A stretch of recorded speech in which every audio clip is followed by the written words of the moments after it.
You're very welcome. My name is Dil Vikramasinghe, and you're welcome to Insight Matters into the Perimenopause and the Menopause. Insight Matters is a counseling, psychotherapy, and wellness practice based in Capel Street. We have over 100 psychotherapists, and together we have the privilege of supporting the mental health and wellness of over 600 clients weekly, nationally and internationally. And I'm a broadcaster, journalist, a trainee psychotherapist, and together with Amory and I, we set up Inside Matters 10 years ago. And I'm 47, and this is interesting that we're talking about the subject of perimenopause and menopause, because I found myself in the last year coming to I suppose to grips, or like the perimenopause has come into my awareness.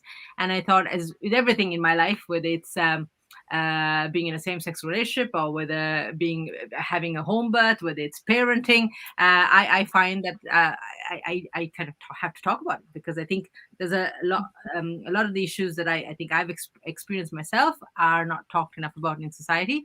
And here's another one: the perimenopause and the menopause. So today I'm delighted to have two fantastic therapists who work in our center to talk about the issue, because it turns out it's something that we have in common. It's one of those conversations that we've had while in a kitchen over a cup of tea in between sessions. So I'm joined by counseling psychologist and psychotherapist Dr. Zuleika Daly.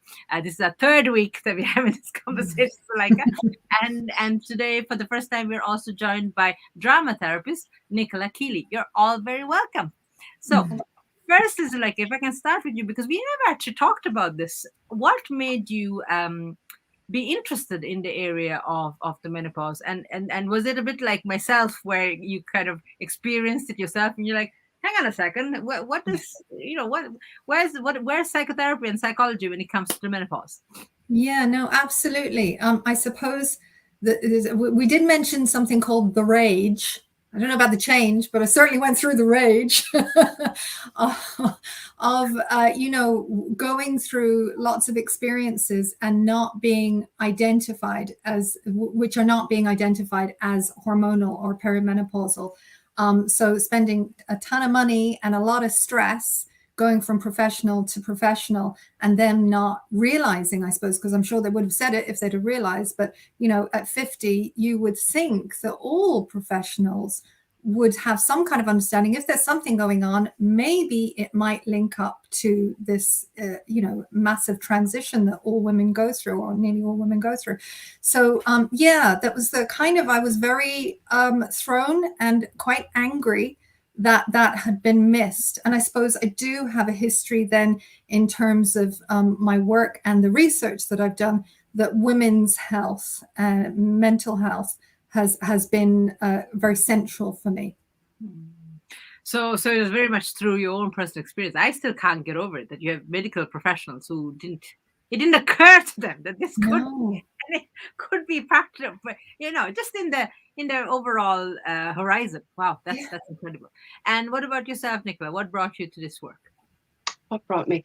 Yeah, I mean, my own experience again, and I think that whole sort of, I suppose, the interest around that transitional piece, as we go through this stage and what that means for us as women, and I suppose through my own experience and experiencing anxiety, being the biggest kind of symptom sort of, from 40 to now. I'm 46 now, but it's actually, that anxiety piece has kind of disappeared over the last couple of years, thankfully, but not without a lot of work, and just chatting before we went live with Zuleika there, that idea of just kind of doing my own kind of deep work around that, trying to kind of understand what was happening and to acknowledge the transition, and to acknowledge that my body was changing. And again, pre going live, we talked a little bit about taboo there, and certainly for myself there was this kind of piece around, well, what does it mean for me as my fertility is in decline? What does that mean for me as a woman, and that struggle and what that was bringing up? So I just became really curious about that,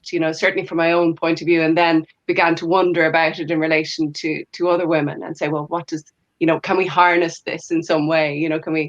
Can we kind of grow out of this into this next stage in our lives, That's it, because I kind of had a feeling when I was starting my training, and as I was walking into DBS and feeling, I have 4 years ahead of me of this training. I'm in my final year now. Can you believe it? Oh, that went very quick.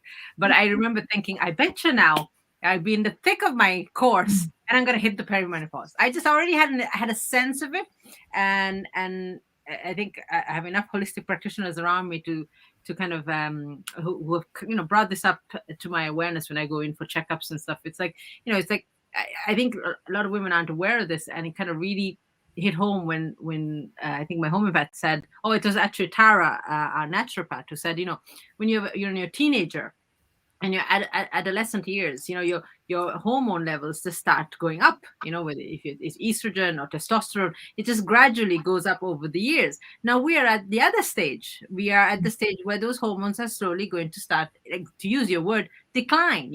Incrementally on a monthly basis, and it could go like might not be just smooth. It might go up and down, up and down, up and down. But it's just being aware of those changes in your body. And I just realized I've been cycling a lot more this last couple of weeks because we are without a car at the moment, and I noticed my knees are hurting. So off I went down to earth on Georgia Street, and I was saying, "Oh, my knees are hurting." I was, "Oh, that's another symptom of the perimenopause because your joints start hurting." And so then they gave me some supplements that I started taking on a daily basis, and guess what? I'm feeling a lot better, But it's just making the little adjustments, and kind of thinking, is this linked to the perimenopause or is it linked to something else? And it's kind of you're doing investigative work, but that all takes awareness, being able to talk about it. And that's my next question: why aren't women talking about this? Because everyone talks about, I think we touched on it last week, teenagers. It's like we all know that teenagers are going to be moody, and hormones are all over the place, and one moment they love you, the next moment they're slamming the door in your face, and that's expected. But then on the other side, why aren't women receiving that same compassion and empathy?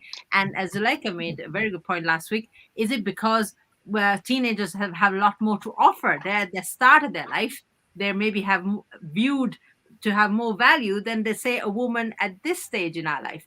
What do you think of that, Nicola? Well, yeah, I concur, and I also kind of I can't help but say the word shame, and I think there's a piece around that, isn't it? And it's like, well, where is that? What are we worth? And again, that links back into that fertility piece, and so much invested in the body beautiful. And you look out and around kind of on magazines, etc., and Instagram, and it's all about youth, and it's about the perky breasts and all of that, and the fact that your eggs are viable, and so that was certainly what was, you don't value eggs. I mean, come on.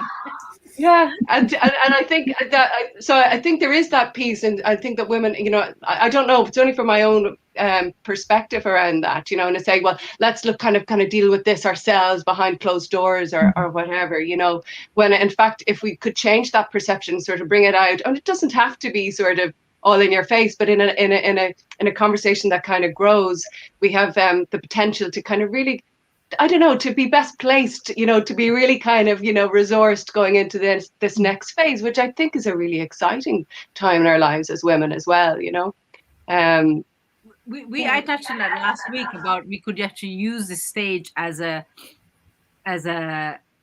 growth period, so what do we want to be now? Because there's so many expectations put on us up until this certain age, and now we are at a place where maybe we can actually be the captains of our own ship and decide what we want to do. So, like, what do you make of that? Yeah, no, I think you're right. And I think the word that came up maybe when we were chatting about this was opportunity.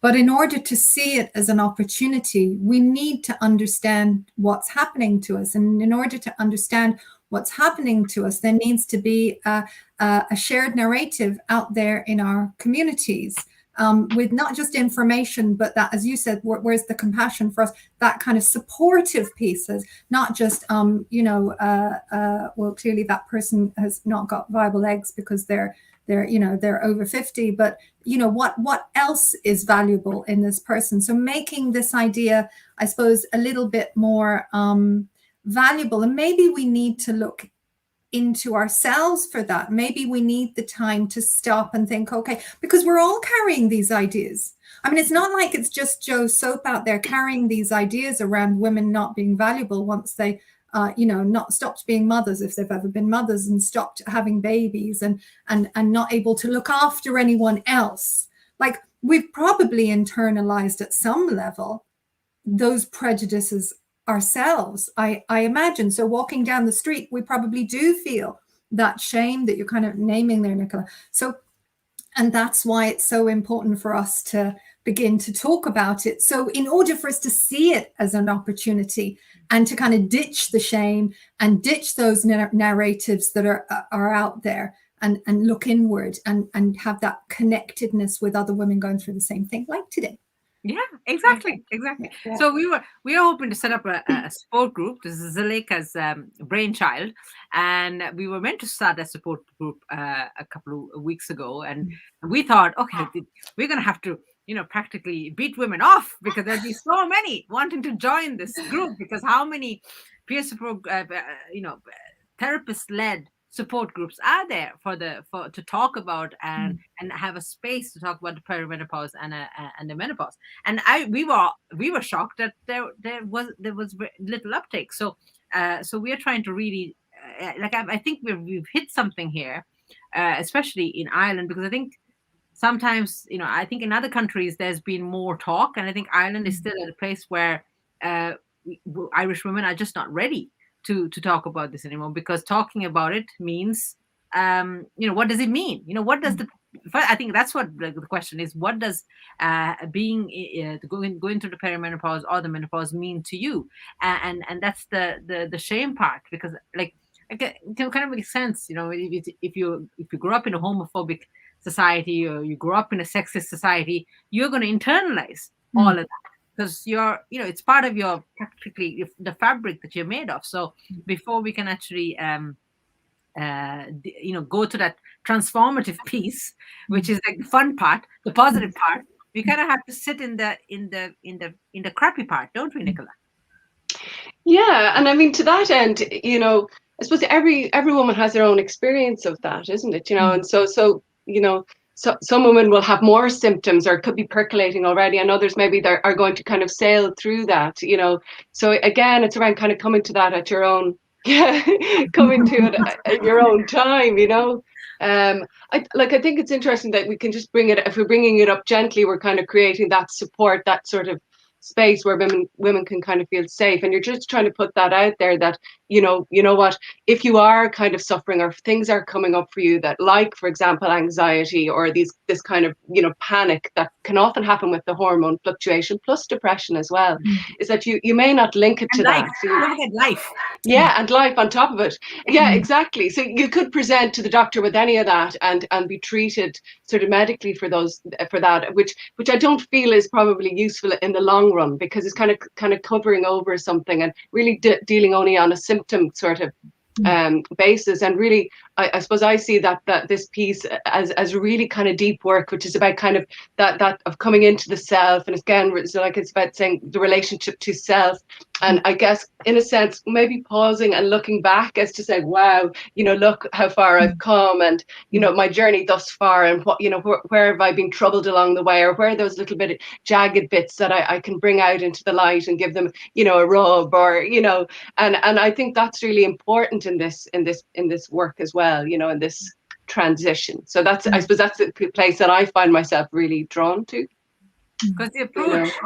So the now what piece is important as well, because I think there's so many choices out there for women in relation to how they're going to navigate this period, and I think that's what it's like a really, you wanted from the start. We really connected, both of us, about being able to talk about the whole gamut of options that are available for women, because for the longest time, I think women thought there's only one choice, and that's the HRT, but I think women are realizing, no, hang on a second, that maybe that's not the right choice for me, but what else is out there? And I don't think enough is talked about what else, right? So no, I agree with you. And while I sort of, my personal piece around it is HRT, and that's what I've decided to go with. I certainly made an informed choice. You made the informed choice. Exactly. For you. Exactly. And I know you're saying about the alternative piece, and I think there's certainly in my experience in talking to other women, I think there's a tendency to hold back on the HRT as well from a lot of medical practitioners, poor medical practitioners. I think they're great, but just in this piece, I think we need a little bit of growth. So just this area. Don't get me started. So like, I have to start now. No, but so I think yes, choice of course is it's all about choice, isn't it? And it's about then putting the woman at the center. So and center. So it's really important to get that message maybe out, I suppose, to medical professionals. So it's not just maybe at some point about having the conversation amongst ourselves. It's maybe about trying to have the conversation with the wider community, including those important people like GPs that we do find ourselves going to at this point for help, and to have something that is a partnership, a kind of a collegial kind of conversation, rather than yes, no, this. So an exploratory kind of piece. And I suppose we're well placed, aren't we, as therapists, to be kind of talking in this kind of way around the exploratory piece and choice, because that's what we do. Exactly. No, because the GP, you just reminded me, GPs, my experience of GPs in Ireland compared to the GPs in, say, Sri Lanka is very different. Because the GPs in Sri Lanka would, first of all, they would actually do procedures themselves in their own clinics. But apart from that, they'll actually sit down and give you the whole story. They'll say, okay, well, this is the medical route.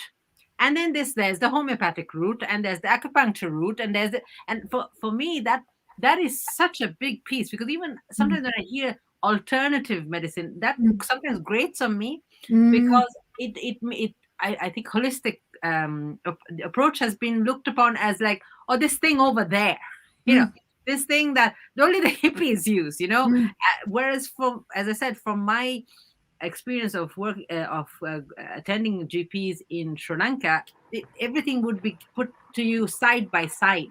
The medical and the herbal and the homeopathic and all that would be put side by side equally. None was kind of put over the other, because then as a patient, as you're called when you go to see a GP, you don't feel like, because I know in Sri Lanka especially, because we were colonized, there is this huge baggage around Western medicine viewed as being better and more civilized than holistic natural remedies. It's like, or only the kind of the uncivilized people would use that, and that somehow I feel it changes the dynamics, and it kind of really unconsciously pushes you into choosing something that might not necessarily be the right choice. Does that make sense to you guys?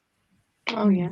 And I think in Ireland that's not quite, as I said, GPs barely put their hands on you. Never mind, actually, to spend 50 minutes with you, talking to you through all the options. So it's kind of viewing all the options equally, and then a person can feel that they make an informed choice. And I think that's the space. This is really important, because then women can really say, well, this is what my GP said, but my gut doesn't tell me this is the right choice for me. But at the moment, Nicola, your experience of working in the area and working with women, do they feel they have been given choices and different options, or are we still in a place where they're only given one choice? Just in kind of conversations that I've been having sort of over the last year anyway, I think there's more openness to talking about that holistic piece, right? And there is that sense that as the discourse is happening, and, even just all the kind of, I suppose, the Joe Duffy piece as well, and like so many women connected with that. I mean, it was phenomenal, so there is this kind of language happening where women are beginning to kind of to ask questions, and not to go with just what they're being told, to begin to kind of think outside the box around their experience, and certainly like, there's pardon? a place to use both. Yes, well. absolutely. It's not one or the other. You could actually use both, and they could complement each other.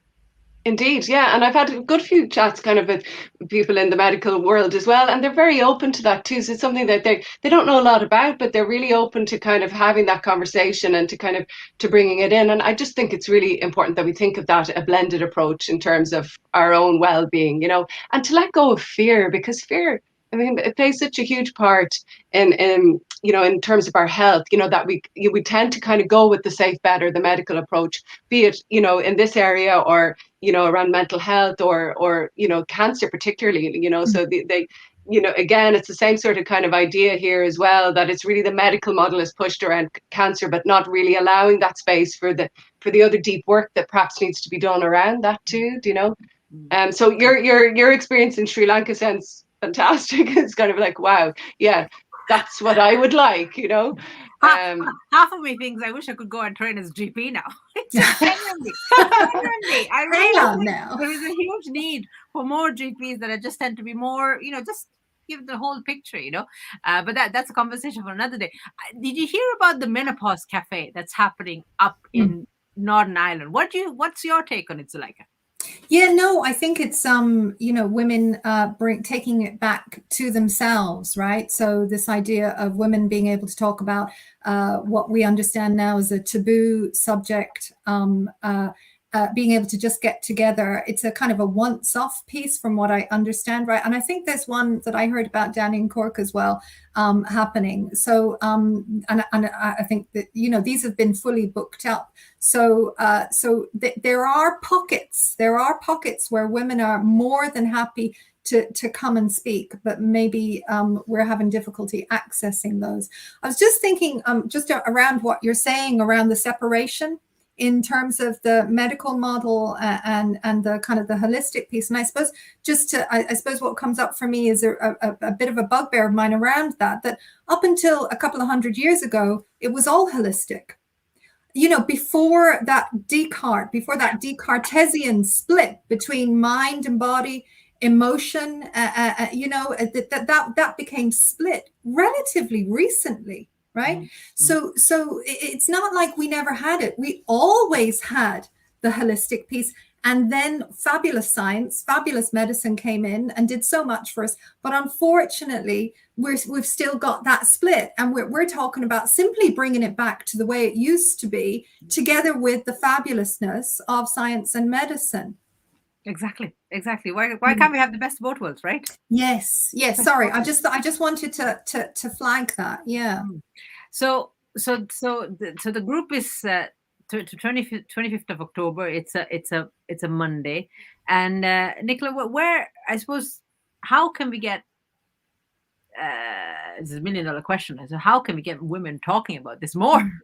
Because I don't know what your experience was. My mother never talked to me about the menopause. She barely talked to me about childbirth. Never mind the menopause, because she was forever, you know. I think my mother was convinced that she could you know, just deny it. And I think that's a lot of women are in utter denial. It's like, if I don't talk about it, if I don't think about it, it's not gonna happen, you know. So what can we do to just wake up our fabulous sisters, because it's coming, whether you like it or not. It's gonna happen. Yeah, it's an interesting one, isn't it? I mean, I kind of grew up in a family where you could talk about everything, so that's always been great, you know. And there is a language for that. And I find it curious as well, just kind of around chatting with friends now around that too. And I suppose, so how do you bring people in, and how do you work with the resistance? How do you work with the piece where people say, well, you know, let's just get on with it, you know, or ignore it, and, you know, I'll come out the other side and I'll be fabulous, or whatever. And I think it's that piece of maybe doing that gently, like kind of bringing in that, and it's that vernacular theory piece. It's around women coming together, sharing their stories. And I suppose that idea over that cup of tea, or whether it's the Menopause Cafe or whatever, that it's this kind of a gentle approach maybe. And it's that sharing, isn't it? You know, it's kind of saying, well, where are you at? Or what's your experience like now at the moment? And, oh wow, you don't have any symptoms, that's great. Well, I have X, Y, and Z. But, you know, it's a kind of to percolate. I love the word percolate. You know, I absolutely love coffee as well. But, you know, this idea that we're all coming together, we're kind of percolating something, you know, and to get that lovely smell coming out of the fresh coffee. And I think it'll take time, and it's about kind of doing that gently and bringing people in, you know, and inviting into this conversation that's just kind of, you know, that's opening and sort of paving the way for the women of the future as well, you know. Emergent. It's an Yes. emergent conversation. Yeah, this is a Yeah. word that I've heard a lot in the last 3 years in training. It's like such a beautiful word, emergent. And, Yeah. and I think even our own conversation here, because I feel with Zuleika, yourself, and myself, it's like we are having our own menopause cafe right here, you know. So Yeah. we haven't got the support group started, but hey, guess what? We are making this space for us to actually learn about our own experience and integrate and I suppose feel that. I mean, for me, the biggest thing, and I link it back to the time when I became a parent. You know, that time when you're like day is night, night and day, and you're literally learning everything. You know, it's like, you know, what is this new world that's just opened up car seats and hot nappies and what the heck, you know. And for me, the only thing that got me through it was those groups that you went to, those, whether it's breastfeeding groups, whether it's you know, baby massage groups. And for me, it was the fact that, oh, there's other women going through this exactly like me and feeling like we're kind of groping in the dark a little bit, you know. And I think that's what we need to really help women do, that, because if you do that, then it's just going to help everyone feel, look, you're not alone in this. There's other women who've have traveled down this path before you and are actually traveling down this path with you right now, shoulder to shoulder. So let's lean into each other and you know, reach for support. So like, any final words before we go? Yeah, no, just I think that all sounds great, and I've certainly benefited from our talks. I've really enjoyed them, and it's helped me to percolate, Nicola. And you know, as you talk about the baby stage to all that learning, it's helped me to consolidate that a bit. So I'm really grateful for it. I suppose I'm thinking we'll probably catch women who are ready to talk, but the harder to reach women who maybe, you know, are having a really tough time. I'd like to also kind of try and pull them in as well. Wouldn't it be lovely to pull in everyone? Absolutely. Any final words from you, Nicola, before we go? Yeah, and I echo that as well. And I think, you know, by even virtue of having this conversation, putting it out there, the seeds are being planted, you know, and so that, you know, the awareness is growing. And I think that those women who are kind of finding themselves in tough spaces and not able to kind of reach out, at least they kind of know that something is there, you know, that's tangible, that can be touched when and, you know, when and if they're ready to do that, you know. Yeah. And I suppose to be, I don't know, there's a kind of sense of joyousness in me, like at this stage, you know, I'm still in the process of it all, but like of really having gone through that, embracing it, you know, and going through all of what we've talked about, you know, that shame piece or that resistance and, you know, the anxiety, and just feeling kind of quite joyful as I sit here today, you know, kind of being able to talk about it, and I feel comfortable to talk about and share the story and the experience. And you know, it's not over yet. It's not. So.